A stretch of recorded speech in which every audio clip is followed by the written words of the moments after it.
So COVID-19 pandemic, what it has meant to us in the church, and more so the many challenges that were lied ahead for us, and how it has changed um, the landscape of the church and how we worship.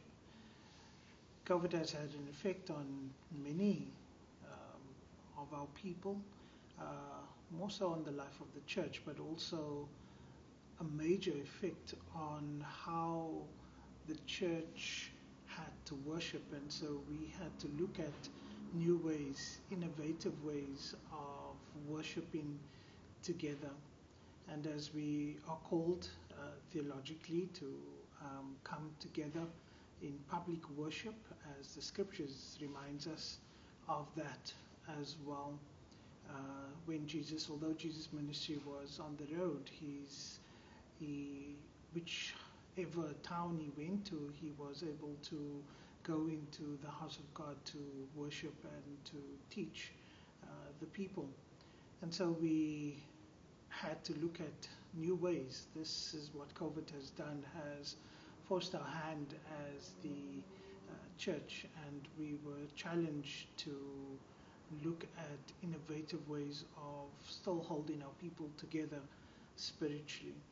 And so we had to resort to ways of virtual services, and which was very difficult at the beginning, as people are commonly known for being together in the same room.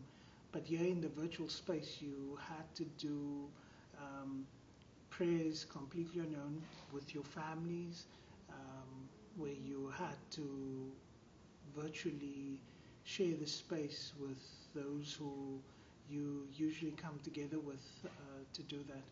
And so we had many ways of doing services.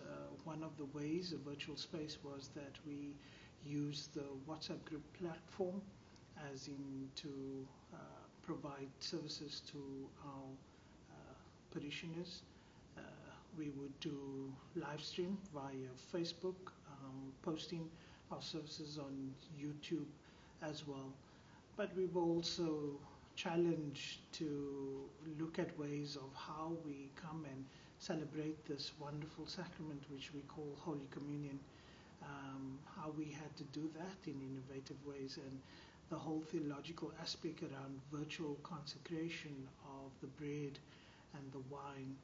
So here at the parish of St. Margaret's, we were very innovative as in how we wanted to share Holy Communion with our community.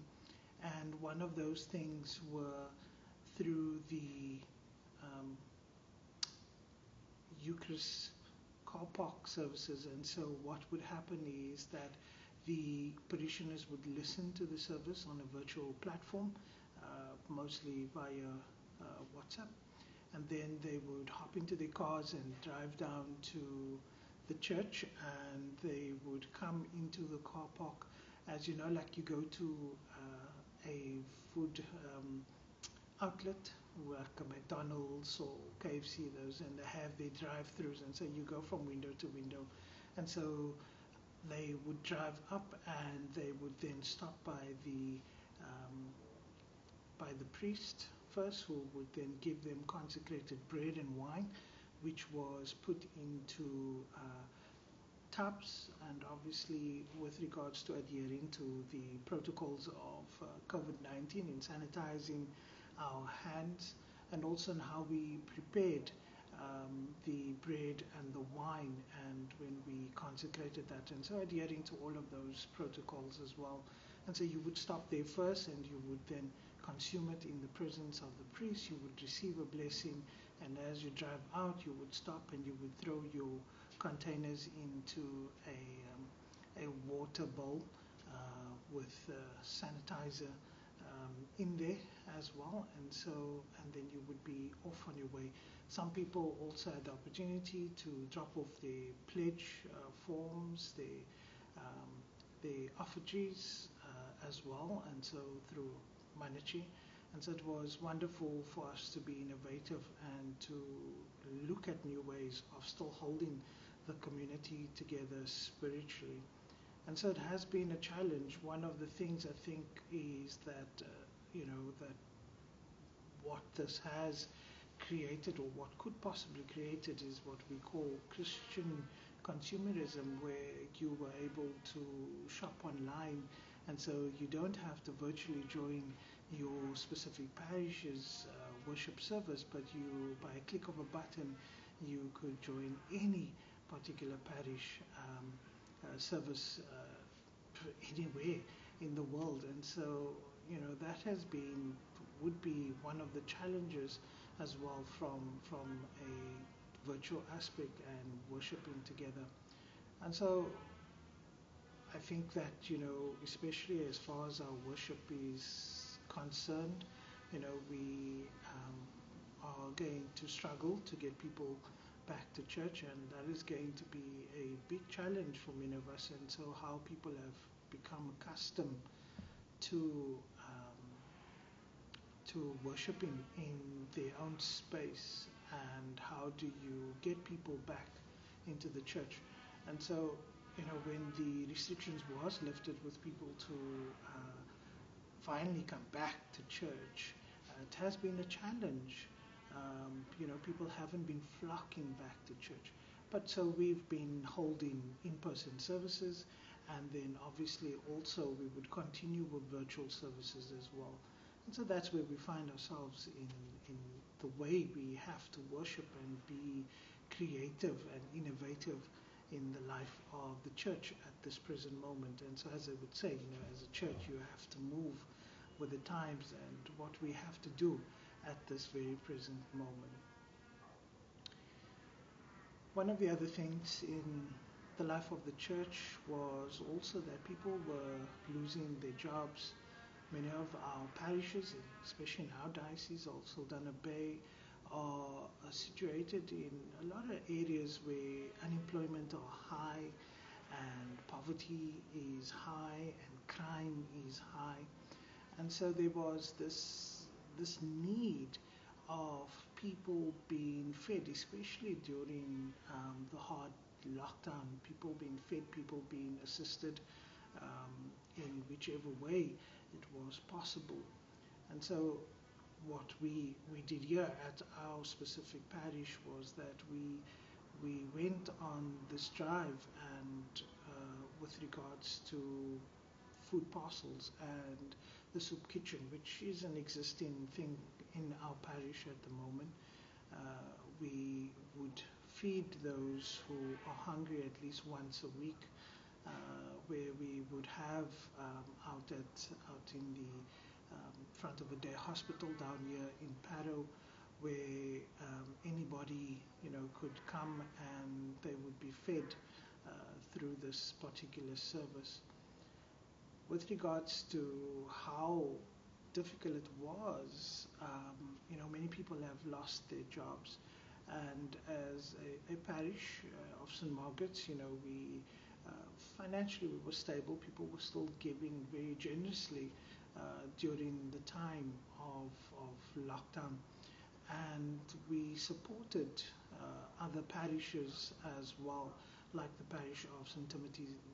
Timothy's in Frackerton, and St. Andrew's Eureka Estate. We helped them with food parcels, and so it's been challenging for many people during this time, and because people have lost their jobs and there wasn't enough food to put on the table. And so we engaged in this outreach program, but it was also an initiative that spread beyond St. Margaret's.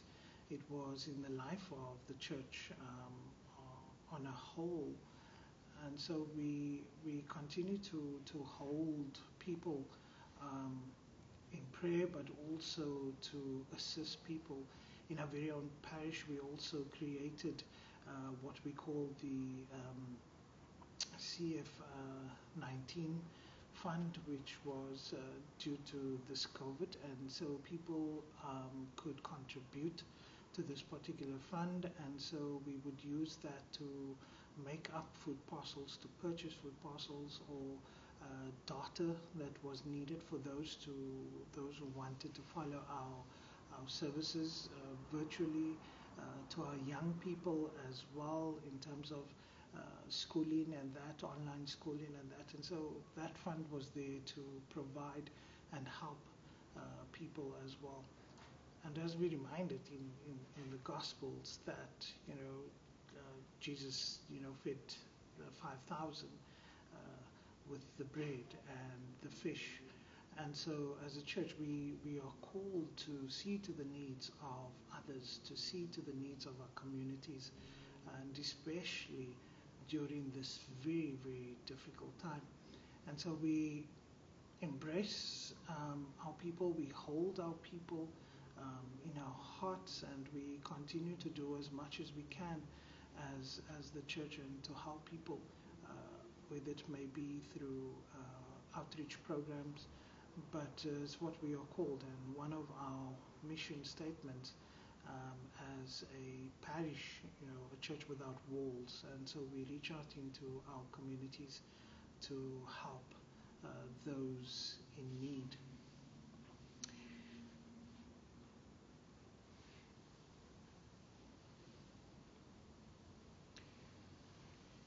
One of the other things we did as well was for our elderly, or what we like to call them in our parish, the legends. And so we had our core team who looked after the needs of our elderly, our legends.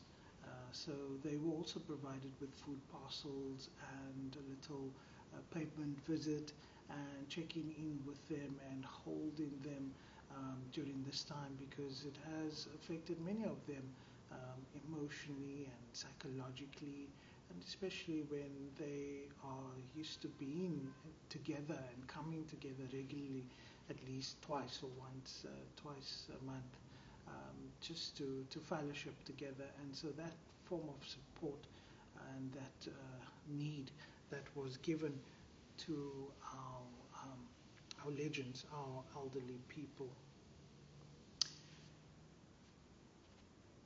When we look at worship in the life of the church, and especially more so our services, you would generally, when there would be funerals or weddings, you would have the church that would be packed. And so the COVID-19 pandemic has had a major effect on those particular services, those celebrations, those moments of mourning and grieving.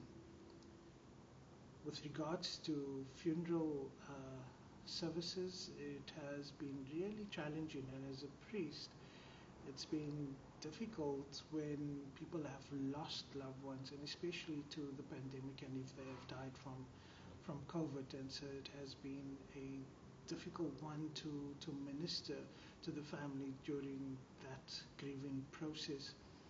I think one of the hardest things was, when you had to say to families that you are only allowed a certain amount of people. And my heart breaks, because where do you begin to say to people, who do you put on the list, who do you leave off the list, and how that affects the family, as in the difficult decision that they have to make with regards to who comes to the funeral, who doesn't come to the funeral. And so it's enough that they're grieving, and so now this added burden is to them. So one of the things that we had to do in terms of that was that they had to, from a logistic aspect, that they had to provide a list to the church, and we would print that list, and as people would arrive on the day of that particular service, people had to go through the whole regulations, the protocols with regards to sanitization, taking temperatures, all the details were already on a spreadsheet, and they had to social distance within the church, and that was also hard to see families not able to comfort each other um, as they bid farewell to a loved one, and the effects that it had on that you had to tell people that they had to social distance, and we understood, with regards to where we find ourselves, but it takes away from that grieving process for those who have lost loved ones. Um, and so it's really been difficult as a priest to minister to our people in that heartache during this pandemic, and with all the added laws and rules and things that were put in place. I think one of the other things with regards to weddings also, once again, they also had to adhere to the same protocols in terms of inviting people to the service as well, keeping to wearing masks and social distancing and sanitizing of hands, and lists that had to be made out as well. Um, the bride coming down the aisle with the face mask on, and the groom standing there with his face mask on.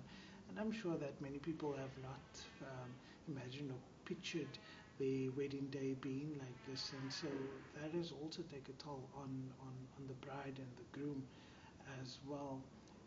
How they would have imagined the special day to be.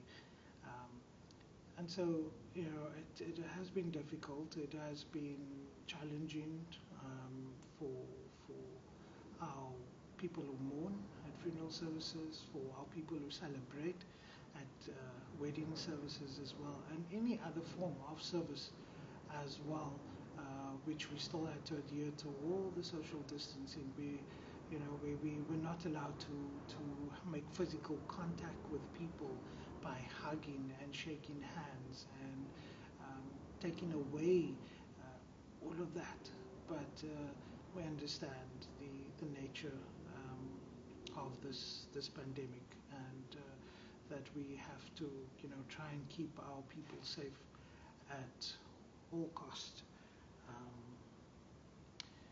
so it's been very difficult in terms of logistics and how you would have had to put everything in place, making sure everything is in place, sanitizing the space before and after the service as well. Before we could open the doors of our churches, we had to do a deep clean as well. All the lists that we had to do, we had to look at innovative ways of how people had to indicate which service they come into. I just take example for our traditional Christmas services, which was a challenge and a bit of debate amongst us. How do you allow people to come to church and just, because the numbers that restricted you from having people, and traditionally we would have a packed church. And so you had to work on a limited amount of numbers, and so who got those seats, who were able to come to those particular services, pushing in more services as well. And so it's been a very trying time for us in the church. I think one of the major effects that it has on you as a cleric is that you see the pain and suffering of the people, and we are called to serve God's people. We are called to minister. We are called to serve and make the sacraments available to all our people. Even interesting so with our baptism services, where traditionally as a priest you would, when the baby is baptized, that you would actually hold the baby and you pour the water of the baby's head, and you would sign him or her with the sign of the cross with the holy oil, and all of that had to change. That you had to the parents had to hold the baby, the water's poured onto the baby's head, you had to use a earbud or a cotton bud and make the sign of the cross with the holy oil on the baby's head, and the traditional kiss on the baby's cheek, which you could not do as well. And so it has been difficult, and we have been pushed to move away from customs and traditions at this present moment. As a cleric, takes this pandemic has taken um, a major toll on one's spiritual life, on one's emotional um, and mental um, well-being. Um, but we had to find ways of pushing through that, through meditations, through um, speaking to other colleagues, speaking to what we call your spiritual director, spiritual advisor, someone that would keep us grounded, someone who would encourage you, someone who would hold you there as you minister and pastor to all the people. And so it's been very, very difficult. As the church, I don't see how we are going to go back to normal anytime soon. But I think the big question is, what does it mean to be a church in a new way? That is the challenge for us. How do we hold on to the gospel? How do we continue to live out the gospel in this very, very difficult time?